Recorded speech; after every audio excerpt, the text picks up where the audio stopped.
¿Sabías que en Estados Unidos ya se están repitiendo las mismas señales que acabaron con la democracia en Venezuela? Quédate, porque te lo voy a demostrar paso a paso. Hoy en el artículo 14 quiero invitarte a reflexionar conmigo sobre esta pregunta que parece increíble, pero que está frente a nosotros. En los últimos meses hemos visto acontecimientos que no solo estremecen la política, sino que tocan de frente la Constitución de los Estados Unidos. Y que cuando hablamos de la Constitución hablamos de libertades, libertades que no fueron regaladas, sino conquistadas. Pero quédate hasta el final a ver si juntos llegamos a una conclusión.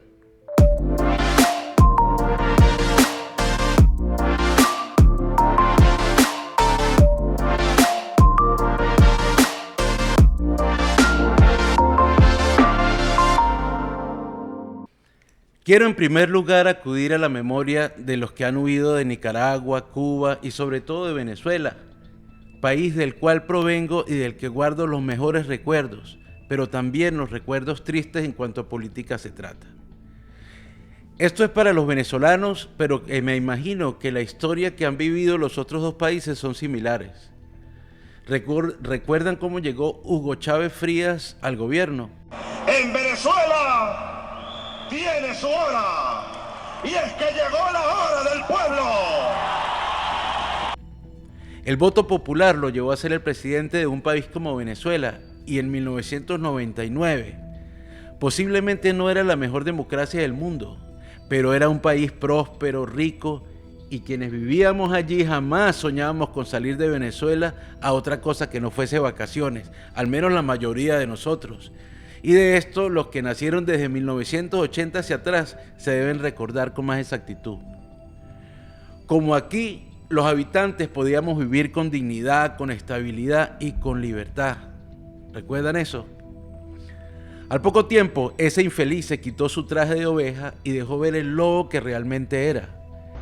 Es un edificio que tiene comercio privado de joyería.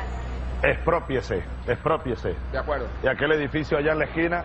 No habrá nueva concesión para ese canal golpista de televisión que se llamó Radio Caracas Televisión. Aquí tenemos que activar los círculos bolivarianos desde Moscú hasta Washington, desde México hasta la Argentina. Y poco a poco fue concentrando todos los poderes del Estado en uno solo. Empezó a gobernar con leyes habilitantes, lo que desató la desgracia en ese país joven, con un patrimonio intelectual y natural rico, que trajo como consecuencia que hoy tristemente vean a Venezuela como un país narcoterrorista que alberga y exporta grupos delincuenciales por toda América, y que se convirtió, que esto es lo más delicado, en un blanco fácil para que con una narrativa adecuada pueda ser intervenido militarmente, como pasó con Irak en su momento. En este momento, recurriendo por supuesto a la memoria de esos venezolanos que como yo huyeron de todo lo que allí ocurrió, pasando por el secuestro de los poderes del Estado, hasta el cierre de canales de televisión y de desapariciones forzadas, ejecuciones extrajudiciales, y detrás de todo esto una fiscal aplaudiendo como una foca, Luisa Ortega Díaz. Nunca olvidaré ese nombre. ¿Qué diferencia encuentran entonces con lo que está pasando hoy en los Estados Unidos? Aunque debo decirlo, no es la primera vez que aquí mismo se vive una situación parecida. Después del 11 de septiembre, por ejemplo, la ley patriota permitió que el gobierno ampliara el poder de vigilancia más allá de lo que muchos consideraban aceptable.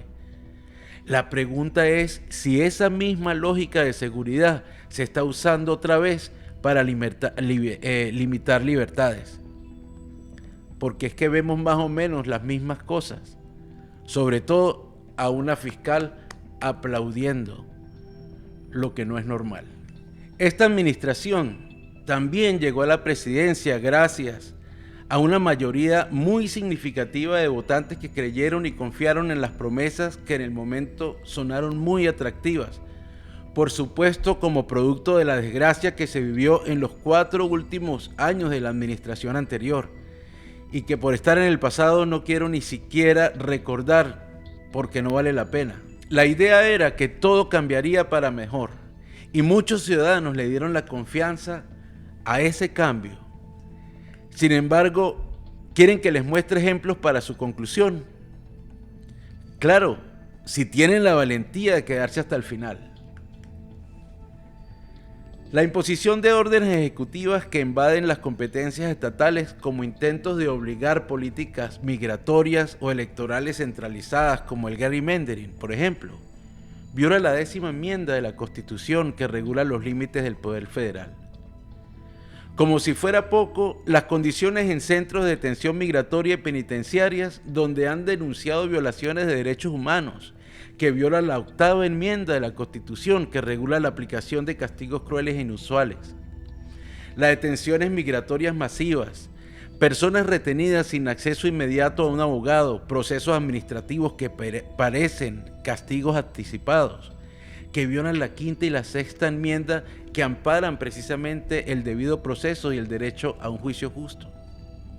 El imponer fuerzas militares sobre población civil sin consentimiento, y el uso de fuerzas federales sin identificación en ciudades para disolver protestas, que guarda relación directa con la violación de la 3ª enmienda de la Constitución de los Estados Unidos. Pero la reina de todas las violaciones que hoy estamos enfrentando, aun cuando en la campaña presidencial el actual presidente afirmó que restablecería el uso pleno de la libertad de expresión como si se hubiese perdido en algún momento, y de cuyas palabras hay imágenes. Después de años y años de esfuerzos federales ilegales e inconstitucionales para restringir la libertad de expresión, también firmaré una orden ejecutiva para detener inmediatamente toda censura gubernamental y restablecer la libertad de expresión en Estados Unidos. Así como también hay imágenes de lo que acabó de afirmar el día de ayer, donde expresó que quitaría las licencias a los medios de comunicación por presentar programas en los cuales se le hiciera críticas o burlas al gobierno. When a late night host is on network television, there is a licensing. I'll give you an example. I read someplace that the networks were 97% against me. I get 97% negative, and yet I won easily. I won all 7 swing states popular. I mean, they're getting a license. I would think maybe their license should be taken away. It will be up to Brendan Carr. Esta misma semana sacaron del aire un programa solo porque el humorista comentó de forma sarcástica, me imagino, una respuesta que el mismo presidente dio cuando le preguntaron cómo se sentía con la horrible desaparición de su colaborador y amigo. Y su respuesta fue la que estoy seguro que todos ya conocen. Entonces, la censura a medios críticos, la persecución judicial a periodistas, la manipulación de las plataformas digitales para silenciar opiniones incómodas, ahora se va a convertir en parte de la normalidad, estando solo a 8 meses de haber comenzado esta administración. Y yo te pregunto, si mañana el derecho que restringen es el tuyo, ¿vas a seguir pensando lo mismo? ¿Que eso no va contigo? La 1ª enmienda protege la libertad de religión, de expresión, de prensa, de reunión y de petición al gobierno. Debería ser intocable, sin embargo, hoy es la más amenazada. El texto es claro. El Congreso no hará ley que restrinja la libertad de expresión ni de prensa. Y sin embargo, ¿qué vemos? Ya la pregunta no es hacia dónde vamos, la pregunta es ¿dónde estamos?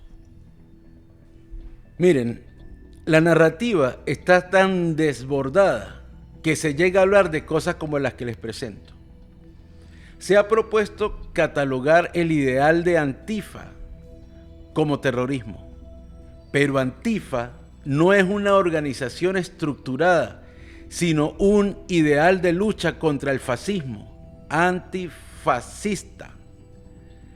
Es lo mismo que declarar el veganismo como una figura terrorista. Pero recordemos la historia. Fue precisamente ese ideal antifascista el que llevó a los Estados Unidos a entrar en la Segunda Guerra Mundial para luchar contra la Alemania nazi del pintor austriaco. Escuchar estas afirmaciones no solo es otro camino para reflexionar respecto de la ignorancia de la narrativa, porque llamar terrorismo a ese ideal no solo es un error histórico, sino una contradicción con los valores que Estados Unidos defendió frente al mundo. Cada vez que una libertad constitucional se erosiona, aunque sea en nombre de la seguridad, estamos dando un paso hacia algo que ya no es democracia. Hoy vemos señales claras. La primera enmienda debilitada, los procesos judiciales presionados, el uso de la fuerza sin identificación y hasta la manipulación de conceptos históricos como el antifascismo. La pregunta es inevitable. ¿Estamos ante una democracia que resiste o frente a una anocracia en construcción, donde la Constitución se interpreta solo cuando conviene al poder de turno? Para aclarar qué es anocracia, esto se trata de un sistema en el que un líder llega con legitimidad al poder, pero con la narrativa va haciendo que los parlamentos, las cortes, los partidos vayan funcionando bajo presión o amenazas, utilizando las herramientas del Estado para torcer las reglas, dividiendo la sociedad entre ellos y nosotros, terminando en lo que hoy nos hizo huir para encontrar libertad y paz en un país como este. Si alcanzaste a llegar hasta el final, te felicito. Suscríbete si te gustó, coméntame y sígueme en redes. Seguimos.